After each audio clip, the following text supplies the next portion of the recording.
Halo teman-teman, Assalamualaikum. Selamat datang kembali di channel YouTube aku.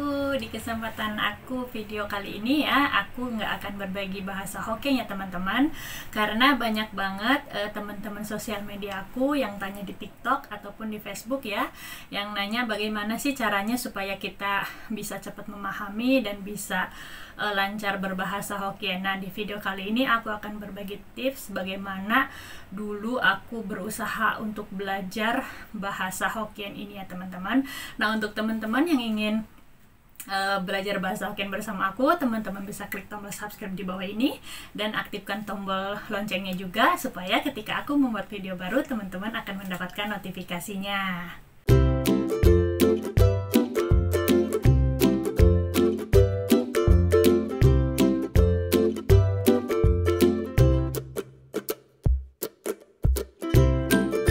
Nah, dulu itu waktu aku tahun 2008 ya, aku pertama kalinya menjadi TKW. Aku dulu berangkat melalui PJTKI di daerah Jakarta dan aku belajar bahasa Mandarin selama 2,5 bulan di dalam PT. Aku sama sekali nggak pernah tahu bahasa Hokkien ya, karena yang aku tahu di Taiwan itu bahasanya Mandarin. Sedikit menguasai bahasa Mandarin, kosakata yang diajarkan di PT tersebut. Nah, setelah itu aku tuh terbang ke Taiwan pertama kalinya. Aku langsung dibawa ke rumah agensi. Nah, di rumah agensi itu aku kan ketemu sama Lose ya, guru bahasa penerjemah gitu ya.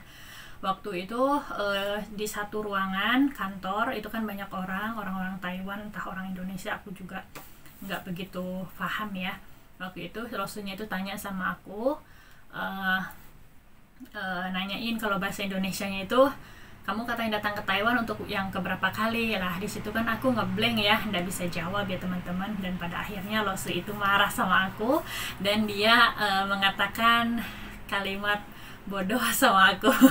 Dan dari situ aku tuh merasa sedih ya, sakit hati lah ya. Aku kan non gitu kan, aku nggak tahu apa-apa, kok tiba-tiba aku diomongin seperti itu gitu kan. Nah, tapi dari rasa sakit hati, rasa sedih itu aku jadikan motivasi untuk aku belajar bahasa ya teman-teman, dan aku yakinin kepada hati aku kalau aku bakalan bisa bahasa gitu kan, supaya aku tidak dikatain bodoh lagi seperti itu. Nah, karena ucapan Lose itu, alhamdulillah kata majikan aku tuh selama 3 bulan kerja sama dia itu aku udah bisa memahami apa yang mereka suruh, apa yang mereka bicarakan. Tapi untuk komunikasi ngobrol aku itu belum bisa, katanya itu aku selama 3 bulan aku udah oke lah, kata majikan aku ya. Pas gitu selang beberapa 6 bulan ya, pas aku mau medical pertama ya, Lose itu sama agensi datang ke rumah majikan. Dan pada saat itu aku alhamdulillah ketika 6 bulan itu aku udah bisa ngobrol ya teman-teman. Aku juga nggak tahu itu aku tiba-tiba bisa ngobrol dan bisa memahami aku pun nggak ngeh kalau aku bisa secepat itu menguasai bahasa Hokkien. Aku taunya itu dibilang sama majikan. Ketika agensi sama Lose itu menjemput aku untuk pergi medical, majikan sama agensi itu kan ngobrol pakai bahasa Hokkien, dan tiba-tiba aku tuh nyeletuk gitu ya, menyahuti obrolan mereka. Nah, si Losenya itu dia melihat aku gitu, kok kamu katanya ngerti yang mereka omongin? Iya, alhamdulillah kata aku bisa, dan aku udah ngerti gitu kan. Dan seperti itu Losenya langsung diem. Nah, untuk Losenya aku ucapin terima kasih ya, siapapun Lose, aku juga lupa namanya siapa dan wajahnya juga pun aku juga udah lupa, itu lama banget ya teman-teman. Aku ucapin karena omongannya Lose aku bisa seperti sekarang, aku bisa menguasai bahasa dan bisa berbagi bahasa bersama teman-teman yang di sosial media lainnya. Nah, lanjutnya itu cara belajar aku itu dulu secara otodidak ya teman-teman. Aku berusaha sendiri belajar itu karena gimana ya, karena nggak ada HP, nggak ada sosial media juga ya. Jadi setiap hari aku tuh bawa buku sama pulpen. Jadi yang aku utamain itu adalah mengenal kosakata dulu, kosakata dan memahaminya ya teman-teman. Jadi bukan cuma hafalan mati. Jadi setiap hari aku dengerin pekerjaan, kata-kata kosakata pekerjaan ya. Aku nggak peduli sama omongan-omongan yang gibahan ataupun amarah-amarah nenek, karena nenekku dulu yang dijaga itu emang termasuk salah satu orang yang berbicara kasar juga ya teman-teman, karena berbicara kasar karena gimana ya, mungkin karena emang udah sifatnya seperti itu ya teman-teman. Jadi aku tidak peduliin kalau mau dia marah apa, yang penting aku fokus untuk bisa bahasa keseharian seperti itu ya. Nah, setiap aku dengar ataupun itu aku tulis di buku. Nah, kalau ketemu sama orang Indonesia, aku tanya ini tuh artinya apa ya, terus kalau mau masak itu ngomongnya gimana ya, terus kalau mau ini tuh ngomongnya gimana ya, kosakatanya gimana ya. Jadi aku pahami satu-satunya ya teman-teman. Jadi setelah itu, setelah aku memiliki kosakata dan memahami isi kosakata itu artinya apa, aku coba-coba membuat kalimat. Aku membuat kalimat ditulis ya, karena istilahnya aku kalau cuman diinget di otak itu mudah lupa. Jadi aku tulis setiap malam itu, kalau habis kerja itu istirahat aku nulis. Dan nulis itu kalau aku ada yang nggak tahu ya, aku coba besoknya itu kalau ketemu sama teman tanyain. Kalau mau nanya nenek sudah makan belum, mau makan tidak, mau mandi tidak, itu tuh gimana ya. Jadi aku tempel-tempelin gitu kan, aku sambung-sambungin satu-satu kosakatanya. Setelah kalimat itu udah jadi gitu, dalam sehari itu aku udah jadi ya kalimat. Terus aku besoknya itu aku praktekin sama nenek ya, sama nenek dulu itu aku jaganya nenek. Dan nenek aku itu orang Hakka aslinya ya, cuman berhubung tinggalnya di lingkungan orang Hokkien, jadi lebih keseringannya menggunakan bahasa Hokkien, tapi kami kalau di dalam rumah itu menggunakan bahasa Hakka. Nah seperti itu. Jadi setelah kalimatnya jadi, aku tuh pagi-pagi itu iseng-iseng tanya sama nenek, ama libe kilai bo, ama kamu mau bangun tidak, libe cia siami. Jadi lidahnya itu biar lemes gitu ya teman-teman. Ya aku juga pernah ngucapin kalimatnya yang kurang pas, yang nadanya kurang enak ya. Aku anggap itu guyonan aja ya, lagi bercanda gitu, lagi ngasih lelucon gitu lah ya. Karena kalau kita memahami kosakata dan kalimat tapi kita tidak mempraktekannya, itu sama aja dengan bohong menurut aku ya. Jadi setelah tahu kosakata dan kalimatnya, kalian juga harus mempraktekannya. Nggak apa-apa pertama-tama ngomongnya salah juga, nanti lama-kelamaan pasti akan bisa. Nah, untuk saran dari aku untuk teman-teman yang lagi belajar bahasa Hokkien ya, jangan fokus sama tulisan, karena tulisan itu pasti berbeda-beda. Teman-teman fokusin sama suara yang kalian dengar.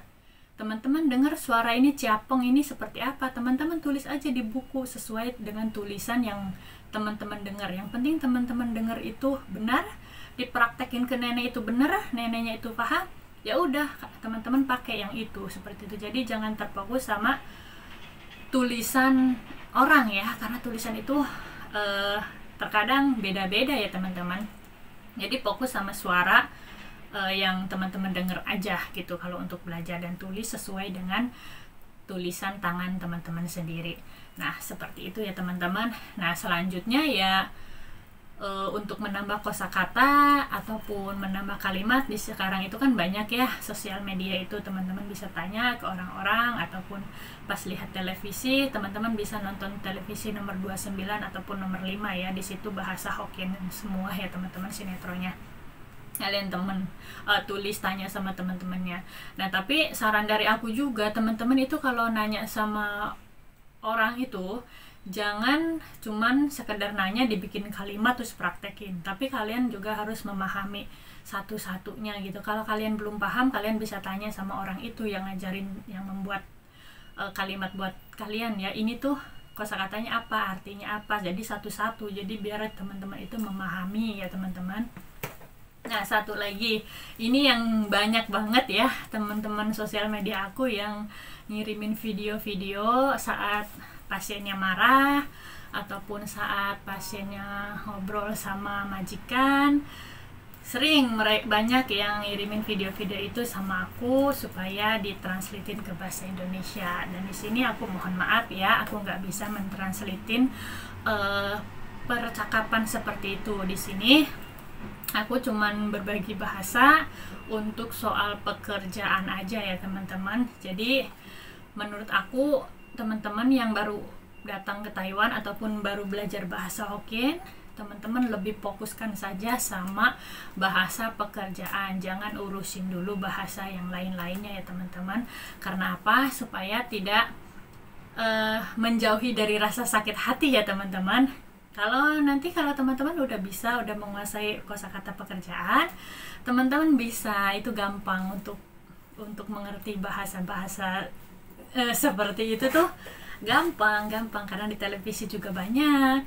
Terus kata-kata yang seperti itu tuh pasti sering kita dengar juga ya. Jadi untuk yang lagi belajar, fokus sama kosakata yang penting-pentingnya aja ya teman-teman.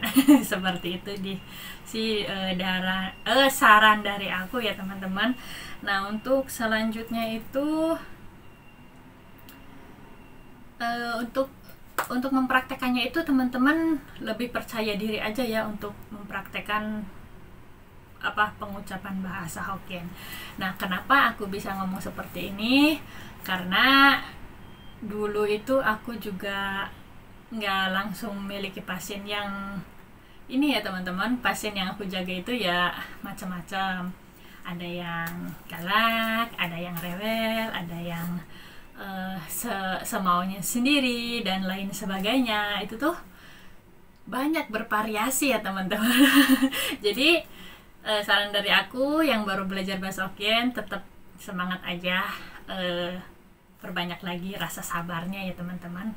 Karena mungkin mereka memarahi kita itu karena kitanya itu nggak ngerti. Jadi gimana sih ya kalau orang nyuruh kitanya nggak ngerti, pasti kan ada rasa kesel ya, apalagi mereka itu merasa yang menggaji kita. Dan mereka nyuruh pekerjaan apa, inginnya seperti ini, ingin seperti itu, tapi kita nggak ngerti, pasti itu ada rasa jengkel. Nah, untuk teman-teman yang sering ngomong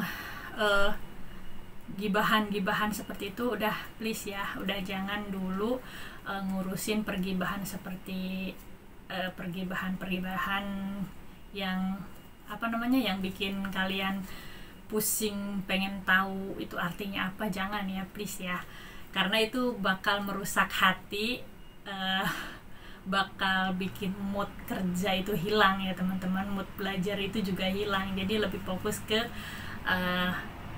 pekerjaan aja dulu. Intinya gini aja, jangankan mereka majikan ya, sebagai majikan pasti ingin dong ngegibahin pembantunya, mau baiknya ataupun buruknya. Kita juga sama seperti halnya mereka, kita seorang pembantu pun kadang pingin ya ngegibahin majikan kita, nenek yang kita jaga atau kakek yang kita jaga, sama teman-teman kita ataupun saudara kita. Jadi intinya yang penting sama-sama mengoreksi diri aja ya. Semangat selalu, dan cukup sekian tips dari aku. Mohon maaf jika ada ucapan ataupun saran yang aku ucapin ini yang gak enak sama hati teman-teman semuanya. Dan assalamualaikum, semangat selalu, bye bye.